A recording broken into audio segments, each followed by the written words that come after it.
నమస్తే, welcome to KTV Telugu. నేను సహస్ర. So right, గత 2 రోజుల నుంచి ఎక్కడ చూసినా కూడా వైరల్ న్యూస్ ఒకటి స్ప్రెడ్ అవుతుంది. ముఖ్యంగా శ్రీరెడ్డి సూసైడ్ నోట్ అంటూ హల్చల్ చేస్తూ ఉంది. నిజంగానే శ్రీరెడ్డి ఆత్మహత్య చేసుకుంటుందని మీరు అనుకుంటున్నారా? అసలు ఆవిడకి ఆత్మహత్య చేసుకోవాల్సిన అవసరం ఏముంది?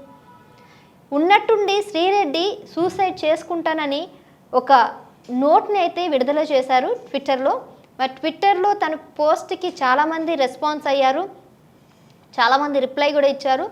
ఈ విషయం మీద కూడా చర్చ నడుస్తూ ఉంది. ఎందుకంటే శ్రీరెడ్డి తన ప్రస్తావన కనుక తీసుకొచ్చినట్లయితే ఒకప్పుడు కాస్టింగ్ కౌచ్ మీద తను చేసినటువంటి పోరాటం ఇప్పటికీ కూడా గుర్తుంటుంది. నేషనల్ మీడియా వరకు కూడా ఆవిడ అక్కడి వరకు రీచ్ అయ్యారు. కానీ తను తీసుకున్న కాజ్ అయితే ఏదైతే ఉందో అది నిజంగానే ఒక అభినందనీయమే. కాకపోతే ఆవిడ వెళ్ళిన దారే సరిగ్గా లేదు కాబట్టి ఆ ప్రస్తావన, ఆమె చేస్తున్న పోరాటం అక్కడికక్కడ ఆగిపోవడం జరిగింది. ఇంకా ముందుకు సాగలేకపోయింది. ఇంకా ఆ తర్వాత తను ఇంకెక్కడ కూడా కనిపించలేదు. మీడియాకి ఎక్కువ కూడా తను రాకుండా చిన్న చిన్న వీడియోస్ చేసుకుంటూ పోస్ట్ చేసుకుంటూ ఉంది. అక్కడ ఆగిపోవడానికి ముఖ్య కారణం ఏంటంటే పవన్ కళ్యాణ్, డిప్యూటీ సీఎం పవన్ కళ్యాణ్ గారి మీద అప్పుడు తను వ్యతిరేకంగా కొన్ని అనుచిత వ్యాఖ్యలు అయితే చేయడం జరిగింది. మీరు అందరూ చూసే ఉంటారు. పవన్ కళ్యాణ్ని ఇష్టం వచ్చినట్టు తిట్టడం, నోటికి వచ్చిన బూతులు మాట్లాడడం, ఇవే అప్పుడు ఆవిడకి చాలా మైనస్ అయ్యాయి. ఒకవేళ సక్రమంగా ఆమె తీసుకున్న కాజ్ అయితే ఏదైతే బాగుందో అదే విధంగా తను తీసుకుని సక్రమంగా కనుక తీసుకువెళ్ళినట్లయితే డెఫినెట్లీ తనకి ఖచ్చితంగా చాలామంది సపోర్ట్ ఇచ్చేవారు. ఉమెన్ ఎంపవర్మెంట్ అని చెప్పేసి ఉమెన్స్ అందరూ కూడా అప్పటికే చాలా సపోర్ట్ ఇవ్వడానికి ముందుకు వచ్చారు.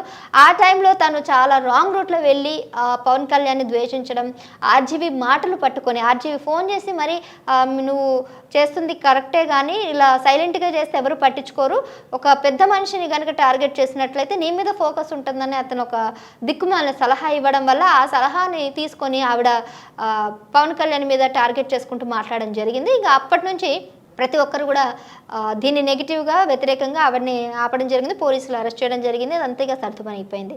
ఈ తర్వాత కట్ చేస్తే శ్రీరెడ్డి కాస్టింగ్ కౌచ్ మీద అప్పట్లో చాలా ఆరోపణలు, నాని మీద కానీ, హీరో దగ్గుపాటి అభిరామ్ మీద కానీ, అతను వైవ హర్ష మీద కానీ, ఇలా చాలా వీడియోస్ కానీ చాలా తనతో చేసినటువంటి చాట్ బండారం అంతా కూడా బయట పెట్టడం జరిగింది. ఇంకా అవన్నీ పక్కన పెడితే ఎటువంటి రెస్పాన్స్ రాకపోవడంతో అక్కడి నుంచి హైదరాబాద్ నుంచి తను చెన్నైకి మకం మార్చిందనమాట. కాకపోతే తనకి ఇన్కమ్ ఎక్కడి నుంచి వస్తుంది ఏంటి అనే ప్రశ్నకి ఇప్పటికి కూడా సమాధానం లేదు. ఒకటే చెప్తుంది, నా యూట్యూబ్ నుంచి వీడియోస్ చేస్తున్నాను, అందులో నుంచి నాకు ఇన్కమ్ వస్తుందని చెప్తుంది. సో మరి యూట్యూబ్ వీడియోస్ అయినా పోనీ పద్ధతిగా చేస్తుందా అంటే ఆవిడ గారు తను చేసినవన్నీ కూడా భూత పురాణాలని చెప్పుకోవచ్చు. కొన్ని అయితే చాలా అసభ్యంగా, తన వేషధారణ, తను వేసుకున్నటువంటి బట్టలు అవన్నీ కూడా చాలా గుసుప్తంగా ఉండేవి. ఎప్పుడూ కూడా పద్ధతిగా ఉండకుండా ఇష్టమున్న భాష యూజ్ చేసుకుంటూ మాట్లాడడం, ఒకరిని టార్గెట్ చేస్తూ మాట్లాడడం జరిగింది. ఇలా తన వీడియోస్ని అలా చేస్తున్న తరుణంలో నెక్స్ట్ ఇంకా జగన్మోహన్ రెడ్డికి సపోర్ట్ చేస్తూ 2019లో చాలా గట్టిగానే పోటీకి తను దిగినప్పుడు తన మద్దతు అయితే ఇవ్వడం జరిగింది. తను చేస్తున్న సోషల్ మీడియా పోస్ట్లలో కానీ లేకపోతే ఇంకా ఎక్కడైనా కూడా బయట ఎక్కడైనా కానీ జగన్మోహన్ రెడ్డికి చాలా ఎక్కువగా సపోర్టింగ్గా వీడియోస్ చేయడం, తనకి సపోర్టింగ్గా మాట్లాడడం, అందులో ఉన్నటువంటి మంత్రులకు కానీ అధికారులకు కానీ వైసీపీకి సంబంధించిన ప్రతినిధులందరికీ కూడా చాలా పాజిటివ్గా మాట్లాడడం జరిగింది. సో చాలామంది కూడా అన్నారు అక్కడ నుంచి ఖజానా వస్తుంది, వైఎస్ఆర్సీపీ నుంచి తనకి చాలా వరకు భారీ మొత్తంలో డబ్బులు ఇవ్వడం జరుగుతుంది, ఆ డబ్బులకి అంటే కుక్కకి వేసిన బిస్కెట్లు అన్నట్టుగా అప్పుడు మాట్లాడడం జరిగింది. ఆ విధంగా తనకు వచ్చిన డబ్బులని ఆశించి ఆ డబ్బులు తీసుకొని ఆయనకి సపోర్ట్గా చేయడం జరిగింది. సో ఆ తరుణంలో ఆయనకు సపోర్ట్గా చేసినా పర్వాలేదు కానీ అపోనెంట్ వాళ్ళకి నారా చంద్రబాబు నాయుడిని టార్గెట్ చేసింది, కాపు వర్గాన్ని కూడా టార్గెట్ చేసింది, పవన్ కళ్యాణ్ కూడా ముఖ్యంగా టార్గెట్ చేసింది. పవన్ కళ్యాణ్ ఇష్టానుసారంగా తిట్టడం జరిగింది. ఇక కొంతమందిని ఐటీ మినిస్టర్ నారా లోకేష్ను కూడా తిట్టడం జరిగింది. అతన్ని కూడా ఇష్టం ఉన్నట్టు నోటికి ఎంత వస్తే అంత మాట్లాడడం జరిగింది. బ్రాహ్మణుని కూడా తిట్టింది. సో నారా ఫ్యామిలీని అందరినీ కూడా తన ఇష్టానుసారంగా వైరల్ పోస్టులన్నీ కూడా చేయడం జరిగింది. ముఖ్యంగా అనితని కూడా ఇప్పుడున్నటువంటి మినిస్టర్ అనిత తన్ని కూడా తను దూషించడం జరిగింది. తన పోస్ట్లో కానీ, తన ఎఫ్బీలో కానీ, యూట్యూబ్లో కానీ ఏ విధంగా అయినా తన వీడియోస్ అన్నీ కూడా ఆ విధంగా వెళ్ళడం జరిగింది. అంతకుముందు అధికారంలో లేరు కాబట్టి, అంటే 2019లో జగన్మోహన్ రెడ్డి వైఎస్ఆర్సీపీ అధికారంలో ఉన్నారు కాబట్టి తనకి ఇష్టానుసారంగా ఇష్టం ఉన్నట్టు మాట్లాడడం, విపరీతమైన పోస్టులు పెట్టడం, వాళ్ళ నుంచి మద్దతు రావడం, ఇదంతా బాగానే కొనసాగింది. బట్ ఇప్పుడు చూస్తే సీన్ రివర్స్. 2024 ఎలక్షన్స్, ఎన్డీఏ కూటమి భారీ మెజార్టీతో అధికారంలోకి వచ్చింది. ఇప్పుడు ఎవరికి సపోర్ట్ చేస్తుంది? జగన్మోహన్ రెడ్డికి సపోర్ట్ చేస్తే వీళ్ళు ఊరుకోరు. మీకు ఇంకో విషయం చెప్పడం మర్చిపోయినా, మధ్యలో ఒకవైపు 2019లో అతనికి సపోర్ట్ చేస్తూనే మధ్యలో మరి ఆయన దగ్గర నుంచి డబ్బులు రాలేదో, లేకపోతే అక్కడి నుంచి ఏదైనా వ్యతిరేకత వచ్చిందో, లేదా మీకు నాకు సంబంధం లేదు, నువ్వు ఇంకెప్పుడు కూడా మా గురించి మాట్లాడుకు, నీ వల్ల మా పార్టీకి చెడ్డ పేరు వస్తుందని అలా ఆవిడకి మెసేజ్ వెళ్ళిందో, వాట్ ఎవర్, సడన్గా జగన్మోహన్ రెడ్డికి వ్యతిరేకంగా కొన్ని వీడియోలు చేసింది. నేను ఇప్పటి నుంచి జగన్మోహన్ రెడ్డికి సపోర్ట్ చేయను, అతను అన్న కాదు, నాకు అతనికి ఏం సంబంధం లేదు, నేను అతనికి నాకు ఆ పార్టీకి నాకు ఏం సంబంధం లేదు అన్నట్టు కూడా ఒక వీడియోని రిలీజ్ చేసి హల్చల్ చేసింది. సో ఆ విధంగా జగన్మోహన్ రెడ్డికి సపోర్ట్ చేస్తూనే ఉండి మధ్యలో అక్కడి నుంచి ఖజానా రాకపోవడం వల్ల, తన దగ్గరికి రావాల్సిన సూట్ కేసు రాకపోవడం వల్ల వ్యతిరేకంగా కొన్ని వీడియోస్ చేయడం, ఆ జగన్మోహన్ రెడ్డికి కొద్దిగా మద్దతు పలకకుండా అతని మీద నెగిటివ్గా కొద్ది న్యూస్గా స్ప్రెడ్ చేయడం కూడా చూసాం. మధ్యలో ఒకసారి గులకరాయి తగిలినప్పుడు ఒక వీడియో చేసింది, మీరు గమనించారా లేదో. అది వెటకారంగా చేసిందని నేను అంటాను. అంటే అది చూడడానికి మద్దతు పలుకుతుందని అంటున్నా కానీ కొంతమంది, బట్ అది చాలా వెటకారంగా జగన్మోహన్ రెడ్డిని విక్కిరిస్తూ మరీ చేసింది. అంత పెద్ద రాయి తగిలితే నేనేం కావాలి, నేను అసలు ఉండలేను, రాత్రంతా తిండి కూడా తినలేదు, మీరు ఆ వీడియో చూసారో లేదు, చాలా ఏడ్చుకుంటా, అంటే అది కావాలని నాటకమే వేస్తుంది. ఆ డ్రామాలోని ఏడ్చుకుంటూ కళ్ళు తుడుచుకుంటూ, అయ్యోయ్యో మా జగనన్నకి రాయి తగిలిందే, రక్తం కారిపోతుందా, ఎట్లా, ఆయన ఎలా ఉంటాడు, పరిపాలన ఎలా చేస్తాడు, అలా దెబ్బ తాగితే నేను అతన్ని ఎలా కలిసేది, నేను అసలు ఉండగలనా, నాకు 2 రోజుల నుంచి నిద్ర లేదు, నేను 2 రోజుల నుంచి అన్నం కూడా తినట్లేదు, నాకు అసలు చాలా బాధ వేస్తుంది, ఎవరు టార్గెట్ చేశారు, మా జగనన్న ఎందుకు కొడుతురు, ఈ విధంగా తను ఒక కాంట్రవర్సీలో ఒక వీడియోని అయితే రిలీజ్ చేయడం జరిగింది. ఒకవైపు మద్దతు నాని అని చెప్పుకుంటున్నా కానీ కొద్దిగా కాంట్రవర్సీగా, కొద్దిగా ఎటకారంగా ఆ వీడియో రిలీజ్ చేశారు.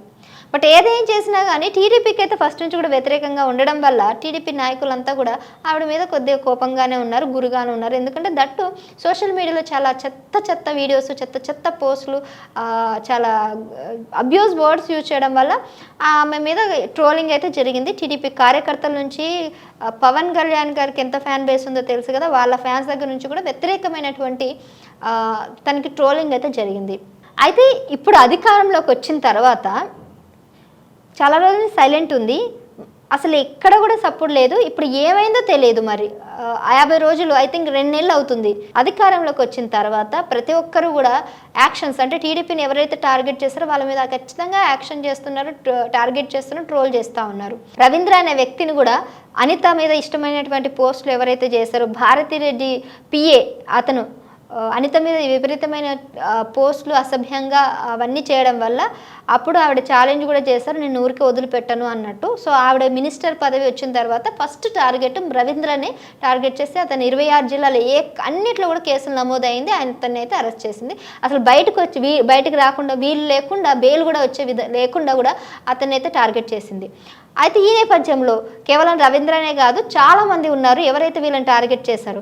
అనితను కూడా శ్రీరెడ్డి టార్గెట్ చేసింది కాబట్టి అనిత మీద కూడా ఫోకస్ చేశారు. ఇక టీడీపీ నాయకులు కానీ, పవన్ కళ్యాణ్ ఫ్యాన్స్ కానీ అందరూ కూడా, టీడీపీ సోషల్ మీడియా కానీ శ్రీరెడ్డి మీద ఖచ్చితంగా చర్యలు తీసుకుంటామని చెప్పేసి ఫస్ట్ ట్రోలింగ్ అయితే స్టార్ట్ చేశారు. గత కొన్ని రోజుల నుంచి ఆవిడ మీద బ్యాడ్ కామెంట్స్ అవన్నీ చేస్తూ ఉన్నారు. ఇంకా అవన్నీ చూసినట్టుంది ఆవిడ. అవన్నీ చూసి ఒక నిర్ణయానికి వచ్చింది. అంటే ఇది ఇప్పుడు రిలీజ్ చేసిన పోస్ట్ ఏదైతే ఉందో, అంటే నేను బతకలేకపోతున్నాను, చచ్చిపోవాలని ఉంది, నాకు అసలు అవ్వట్లేదని ఏదో రిలీజ్ చేసింది. మరి అది ఏ ఉద్దేశంతో చేసిందో ఏంటనేది మనకి పూర్తిగా తెలియదు. అంటే ఎప్పుడు కూడా వార్తల్లో ఉండాలి, వార్తల్లో ఉంటే నన్ను ఖచ్చితంగా జనాలు గుర్తుపెట్టుకుంటారు అనే ఉద్దేశంతో ఆవిడ ఇలాంటి పోస్టులు రిలీజ్ చేస్తుందో ఏమో తెలియదు. బట్ మీకు ఒకసారి అదైతే చదువుతాను చూడండి. నాకైతే ఇది రియల్గా చేస్తుందేమో, అంటే నిజంగా మనస్తాపానికి గురి అయితే ఖచ్చితంగా సూసైడ్ చేసేసుకుంటుంది. ఇలా చెప్పి చేసేంత అయితే ఉండదు. పోనీ సూసైడ్ చేసుకునే మొహమా అది? సూసైడ్ చేసుకునే మొహమా అని నేను అడుగుతున్నాను. ఎందుకంటే ఒకరిని బాధ పెట్టి, హింసించి, వాళ్ళని కించపరిచి ఎదురుదాడి చేసే వ్యక్తిత్వమే. అంటే ఆవిడ నిజానికి ఒకందుకు నేను హ్యాట్సప్ చెప్పాలి. చాలా ధైర్యవంతురాలు, చాలా గుండె ధైర్యం ఉన్న వ్యక్తి. ఎవరినైనా కూడా డైరెక్ట్ ఫేస్ చేయగలదు, ఎవరికైనా కరెక్ట్ సమాధానం చెప్పగలదు. అంతమందిని ఆ రకంగా చూసిన ఆవిడ ఇంతమంది ట్రోల్ చేసినంత మాత్రాన సూసైడ్ చేసుకునే ఆలోచనలు వస్తాయా? ఒకసారి చదువుతాను ఉండండి ఆవిడ ఇంతకీ ఏమని పోస్ట్ పెట్టిందో.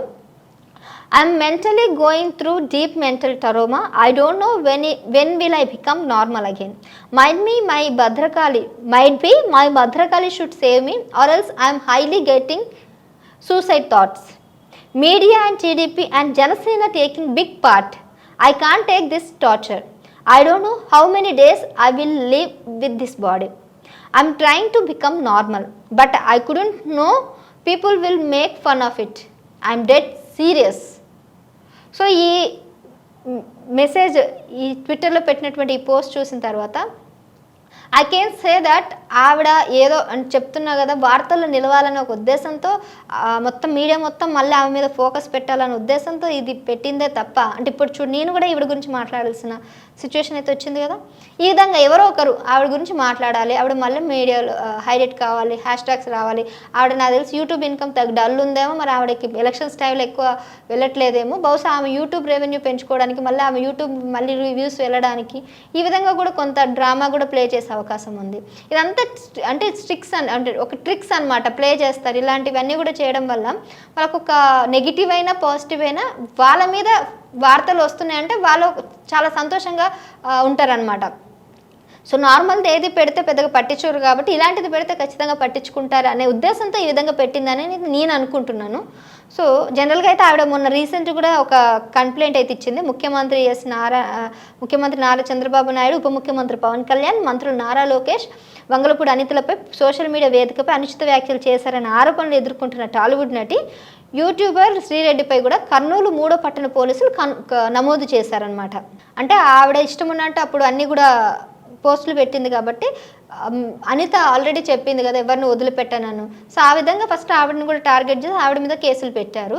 సో అలా కేసులు పెట్టడం వల్ల అక్కడ నుంచి కూడా టార్చర్ మొదలైంది అనేది కూడా ఆమె feeling.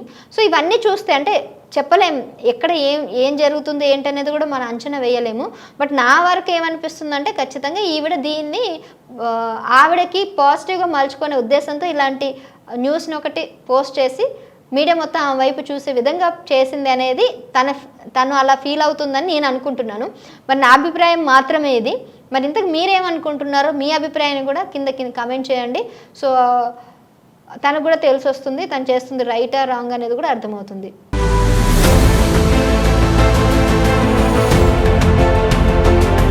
Please subscribe to KTV Telugu. KTV Telugu.